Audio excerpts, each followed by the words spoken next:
Hey, what's going on, everybody? It's Marcus with TCG Discussions, coming at you with my Katakuri deck profile. I piloted this tonight at tonight's locals, and I got thrashed, but I was playing a pretty bad variant. I changed like 7 or 8 cards in the deck, and the deck is incredible now. I'm like literally, I think I'm like 8-1 with it. The deck has a pretty high skill curve too, which is one thing that I like. It has its good matchups and its bad matchups. Plays really well into blue. Plays okay into green. Plays okay into black. Because black can very easily answer your top end like pretty well. So blue black will be really interesting. Like Sakazuki, I imagine, will give this deck a hard time, but vice versa, we kind of give it a hard time too. So we're giving each other a hard time. But yeah, this is the first One Piece deck that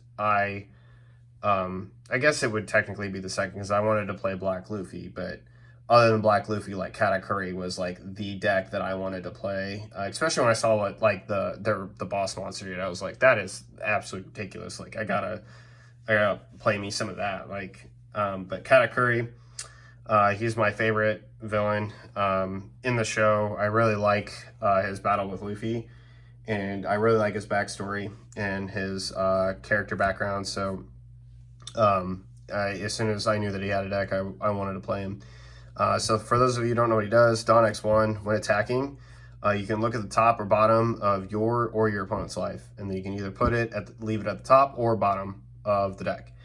And he gains 1,000 power. So he swings for 7, and you get life knowledge, which is really good. And then, I'll slide that Big Mom to the bottom, or that Doflamingo 10 drop at the bottom, or that Kaido 10 drop at the bottom.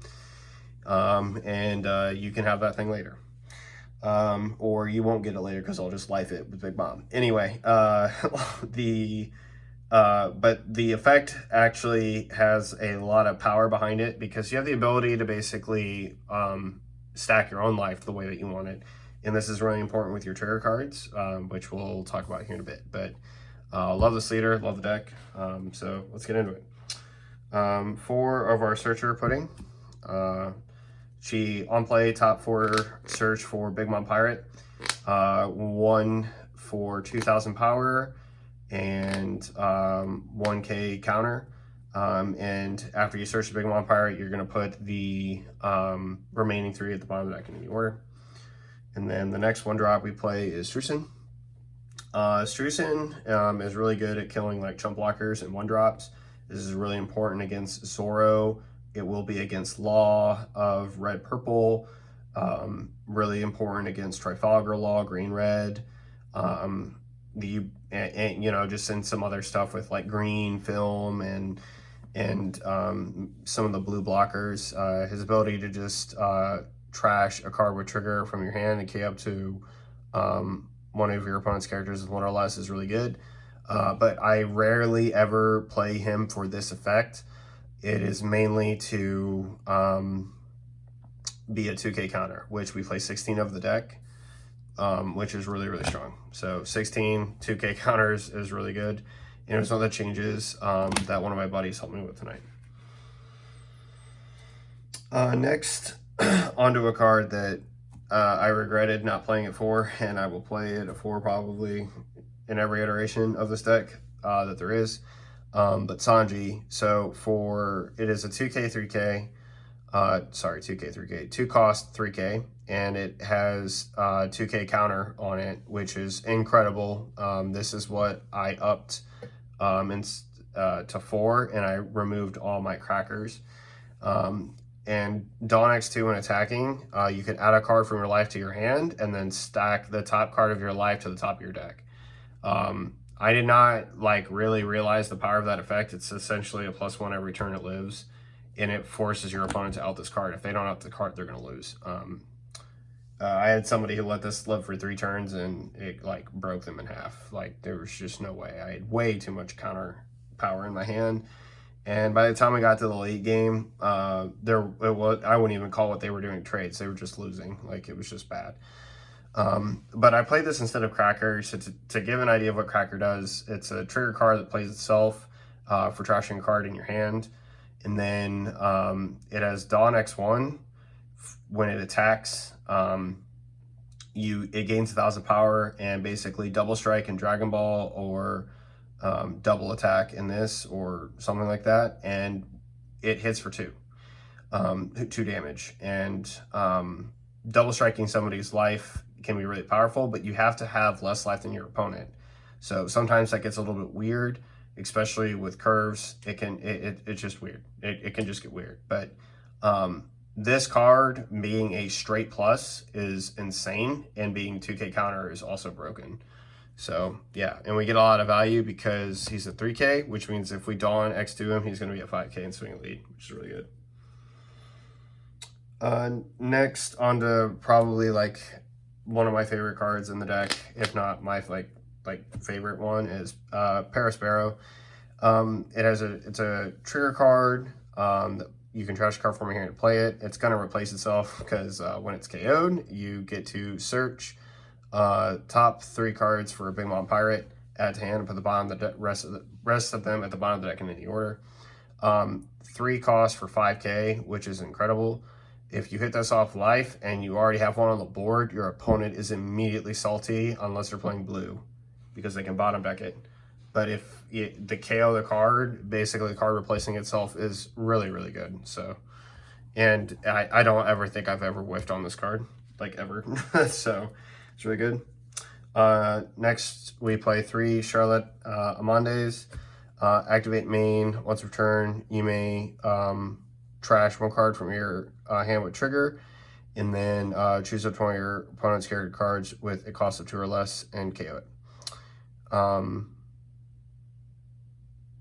I'm sorry, you can rest it, not KO it. You can rest it. This is good for the blockers because you kind of get them out of the way. I knew it wasn't KO. I was like, KO? That doesn't sound right. But again, this is another 2K counter, which is insane. And it's 3 costs for 3K. You mainly use this for counter, but you can play this to sequence to rest blockers to avoid having to have your attacks be what they are, and then divide Dawn accordingly. So keep that in the back of your mind. And that's like one of the things, that's why I'm going to continue to play this deck over and over and over and over and over again, because there's lots of little nuanced things like that can just like really change the game. And yeah, I love it. So things I love about this game, it's really good. Next, we play 4 Charlotte Relay. This card is busted. It is as a trigger effect, when it's hit out of life, you play the card.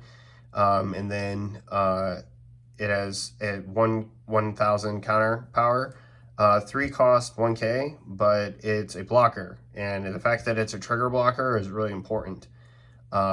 Because if this card is on the board or in my life, I can either put it back into my life with 8-drop Katakuri, or I can, play it to the board as a blocker. And if I put it back in my life, it basically means that my opponent has to attack me twice. Like this card will block 2 damage, which is really, really strong.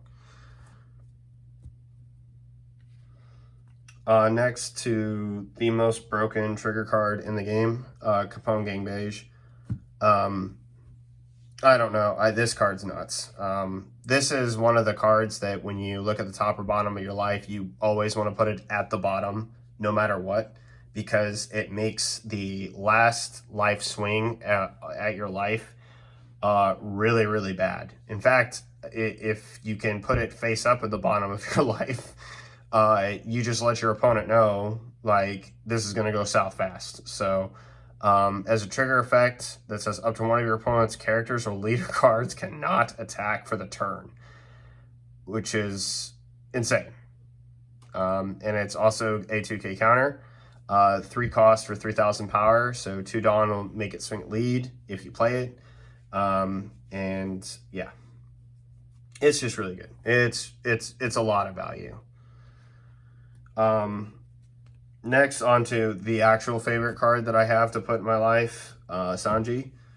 Play 4 of it, 4K, 4 costs for 5K, and then it's got 1,000 counter. It is just a blocker, right? But as a trigger effect that you can trash a card from your hand to play the card, which is broken. And it's broken because this card can swing at 5k liters without having to invest any Dawn into it. So if you trash a card, play the card, and then you have 8-drop Katakuri to put it in your life, it's the same thing with Roulette, but you got to swing at the leader and it costs you no Dawn to do.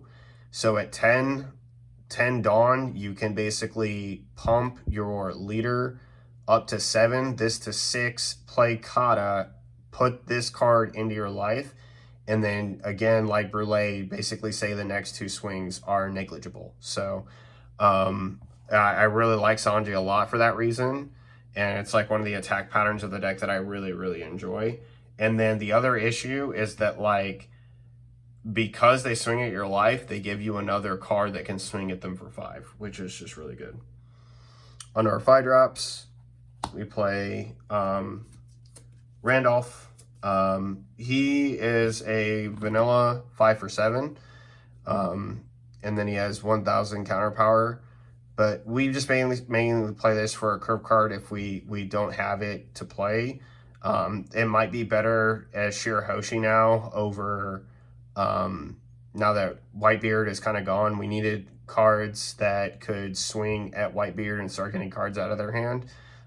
So the regional list basically play 2 Randolph, 2 Paraspirit, which you'll see here in a second. But this card's not as necessary anymore because, at least for the next month, because Whitebeard's banned. So until they decided to remove the ban list, which doesn't make any sense. Next, 2 Shirahoshi, 5 costs for 0 power, but it's got 1000 counter power, and then on play, it has a graceful charity effect from Yu-Gi-Oh! So you draw 3, discard 2, and then as a trigger effect to play the card. So if it gets hit out of life, you play her, you get to draw 3, discard 2, which can help fix your hand. I just played a Doflamingo deck where I didn't even cast Big Mom in the game. I won, and I hard casted this card to fix my hand. And I still didn't see Big Mom, nor did I play it. So, yeah, broken. Next, we play 6-drop Parasparrow. A really, really good card. It's 6 for 8, which is insane. This is a card that must be answered in some capacity. If it is not, it will start dragging cards out of your opponent's hand. For example, for a 5k leader, this is going to cost 2 2ks, 4 1ks, or a 3 and 1k, which is a lot of cards out of your opponent's hand. And this card puts an immense amount of pressure. It's also really good in the Whitebeard era. Shirahoshi was a Linlin card, and then one of these Shirahoshis I bumped her to 2. I ended up cutting the 7-drop Linlin entirely out of the deck, and I'll explain that here when I'm finished talking about Parasparrow. But I say that because into the curve, I'd rather see this over the 7 because I could still use my Katakuri leader effect, and Parasparrow being played just before that Linlin. If you had to go, like, for example, let's say you have 6 energy and you want to invest in the Linlin, well, that Linlin, I found out that it has, basically, if your opponent has no life, they can choose to trash the life even though they don't have any life to trash, so you don't get to auto regen one, which is really, really bad. Linlin basically only is good until they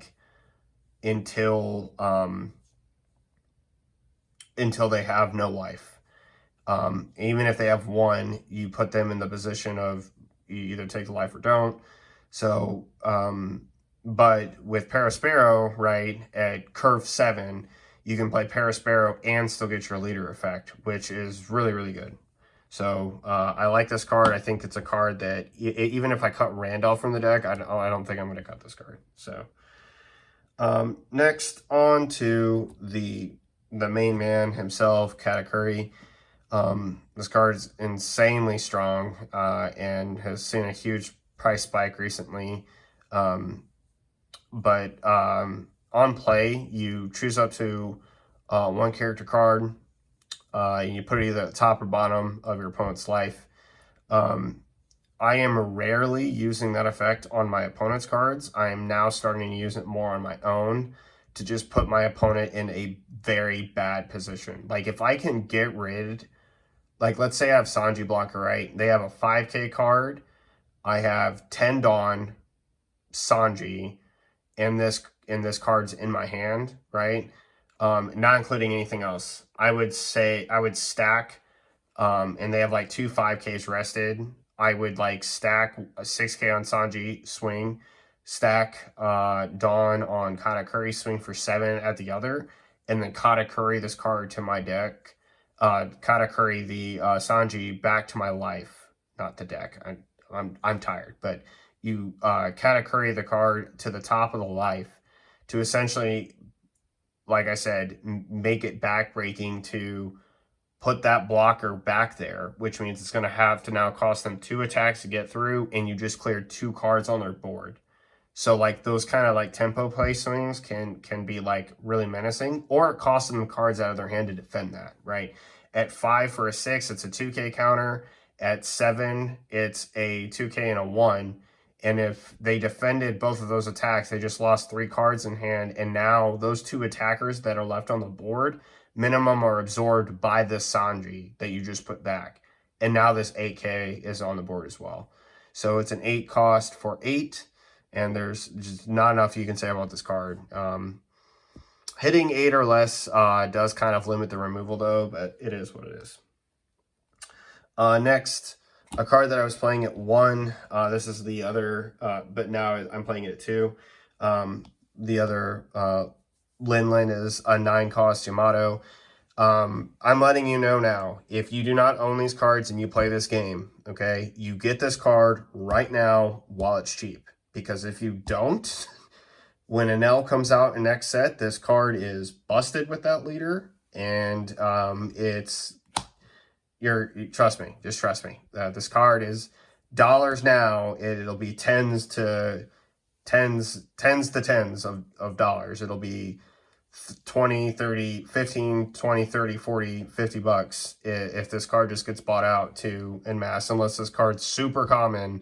I'm not sure if it is or not, but like this card's really, really strong in an L. But what it does, it's a 9 cost for 9k. So if we're forced to go first, this is our Dawn 9 curve card on play.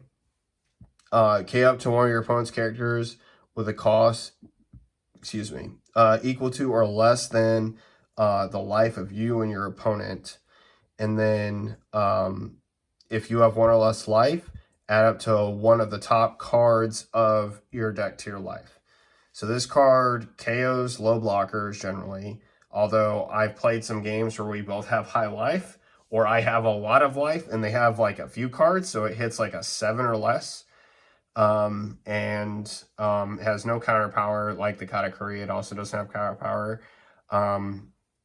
But this card is like better than Lin Lin. Lin Lin is 7 for 8. Okay. At 9, you could play Lin Lin, get a life, or trash one of their life if they still have any, and simultaneously get the effect of get to stack 2 on your lead. But the thing is with Yamato is that she can supplement that life regeneration instead of playing Big Mom. And at 10 Dawn, the fact that you still get your leader swing at 7 for pressure is really, really good. So Yamato, just really, really good in the deck overall. Busted in an L. Just to give you the what it does for an L coming out in OP05.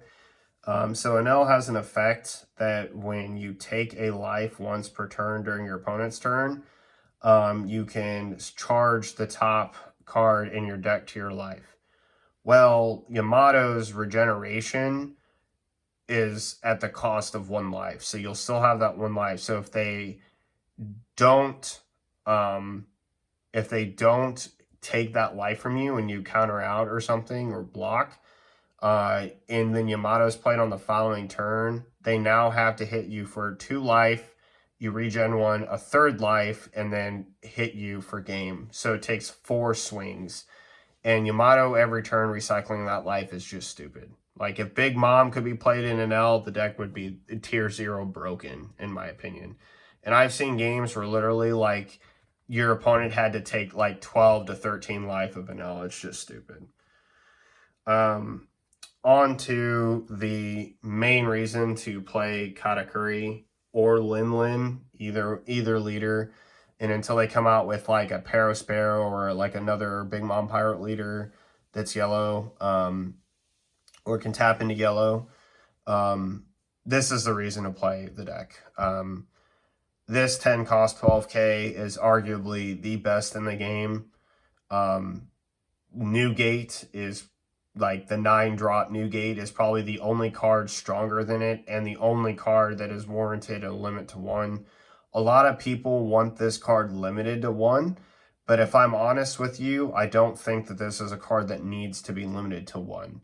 I definitely understand, though, like how multiple Big Moms dropped in a turn are broken.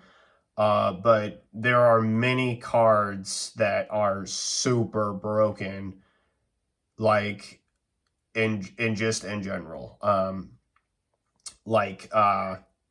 Let's take Dofi. Like, green Dofi as a 10-drop is insane. It punishes your opponent for playing the game. It taps 3 and says they can't refresh. But this card is really, really strong.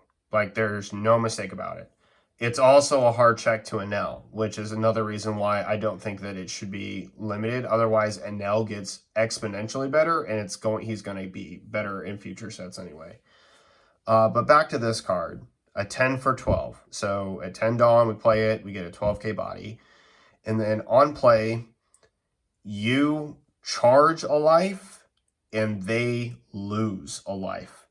So they lose a life to the trash immediately, and you gain a life. Now, it's not like every single game state one either requires or would be a good idea to play this card, which is another reason why I don't think that it needs to be limited. Like in Newgate, their best card is a 9-cost card or a 5-cost card, and they both really needed to be limited, but 5-cost Marco's not going to get limited because they're going to unlift that ban. But the point is that there's still a Dawn to play with, and there's things that they can still do. This card also can immediately be outed and by blue. So blue Sakazuki will be able to out this pretty easy. Any blue deck can just red rock this card to the bottom of the deck. And black can minus this thing into oblivion and get rid of it. So the issue is that investing 10 Dawn means your turn is over. And if Big Mom is the only card on your board and they get rid of it, your turn was a life for life swing. But if their board state is like full of cards, you lose. So there's positions where this card does not merit, or it's not worth it to play, because you'll lose. I had a game earlier where I had Big Mom, Yamato, Big Mom in that order, and the game still wasn't over because, like, we kept getting rid of each other's cards because we had the cards on the board to be able to do so, and the life swings just weren't all there. So, and you're like, how can you play 3 Big Mom in a game and not just instantly win? Well, against stall decks with high life and lots of blockers and combo power and things that can't be get rid of, like you can't get rid of, like in Rebecca, it can take a second. And like Rebecca can also remove all of your attackers with ease with that Luffy. Like, it's just ridiculous. But simultaneously, you kind of trounce Rebecca. So like, it just matters, like, you know, the game state. But there's definitely this is definitely one of those cards where if you're winning, you're gonna win harder because of her. And I definitely understand why people are upset about it, but let's be real here. We're getting a 10 for 12 next set that takes an entire another turn. We have 10-drop Dofi, which again basically is taking another turn. We have a 10 cost for 12 Kaido that says bounce an 8 cost or less back to the hand, and a 3 cost, effectively saying if you have a full board, everything's clear, time to go attack. And furthermore, the other 10 costs and 9 cost Kaidos for purple are broken. And I say I mean broken. So just something to consider if you play the game and you think this card needs to be limited to 1. I don't think so. And I think that, like, she's what the deck needs, because there's also matchups that Katakuri is really bad against. And I mean that, like, Rush Zoro. Like, Zoro is a leader that needs to be banned, and I can't believe they're going to give him his cards back. But either way, like, Zoro, Law, like, they can really, really punish you super hard with their low-cost cards that swing high. And this 10 for 1 may just lose you the game right on the spot, even if it's a life for life swing, a 2-life swing. So, yeah. All I have to say about that. Other than that, it is a very, very strong card. No qualms about it. It's super strong. Next, we play 4 events, and it's the only events that we play in the deck. 4 Thunderbolt. You can trash a card from the top of your life, KO one of your opponent's characters with 5 or less, and then it has a trigger to KO one of your opponent's cards 5 or less. This card will probably be replaced, if not played a couple of it alongside 4 of Onami when it eventually comes out, I believe, in OP06. But this is one of the best trigger cards in the game. Period. Don't care. Especially if it's a card where I just need to get rid of something 5 or less, if it's like a blocker or something. It's terrible into black. Don't even bother. It is really bad into black. But simultaneously, excuse me, just because all the blockers in black can't be KO'd. But this card can KO blockers basically of every other color, which is fine. But all that to say that the fact that you can trigger this out of life to KO a card is really, really strong. It can also punish your opponent super hard and, hit them, make their curve turn or their turn plays really bad if they didn't play around it. And it can just also straight out a blocker for a life, which can be really, really good. So, yeah, so to talk about things that I changed, I bumped Thunderbolt to 4. I cut the 2 Linlins. I bumped Yamato to 2, so that's the 2 Linlins. I cut a Randolph for a Shirahoshi, and I cut all 4 of the crackers for Sanji. And the deck plays incredibly different. No doubts about it. The fact that you can draw off the Sanji, you have that extra trigger on the Thunderbolt. Shirahoshi is extra consistency. At the same cost curve play for Randolph, while being the same counter power, and simultaneously the Sanji is a 2k counter over the 1k, which is really good because Cracker later in the game is just never going to be played. Like, you're never going to play it. Like, you're only going to play it like if it's on curve, and if not, there's just better cards or better lines to play.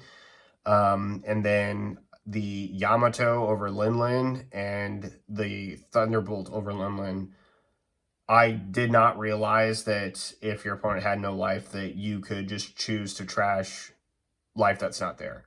So the card says on play, your opponent chooses whether they trash a life or you gain a life. And if it's in my opponent's hand, they're going to choose at 0 to just trash life. So a card loses its value at a point in the game, especially if you've been aggressive and your aggression's worked really well. So, yeah, just one of those things where that Yamato being that extra life regeneration and that nice beat stick at 9k while still giving my ability to my leader at 10 Dawn is really good. And especially if it's a curve where the 9 comes up. And then the life regen is really good. The KO effect can be really good depending on what it's hitting. So works out, and the Thunderbolt is just broken. And if not, like if Thunderbolt ends up in your hand, there's lots of triggers that you have that like you can just pitch. So you don't even worry about it. But that pretty much does it for this deck profile of Katakuri. It's the current list that I'm running. This list is way stronger than the list I took to locals tonight. It was terrible. So don't play Cracker. He's not as good as Sanji. I promise you he's not. He's got his moments, but I promise you he's not. And then yeah, try Thunderbolt 4 if you don't at 3. You can also play the Arrow. I have to get a few of those to test it out, see how it plays. And then the Yamato and the Shirahoshi have definitely helped out. So let me know what you guys think about this down below. Hopefully you look forward to more One Piece content. I look forward to bringing you guys more content, and I will see you guys in the next one. This is Marcus from TCG Discussions signing off. Laters.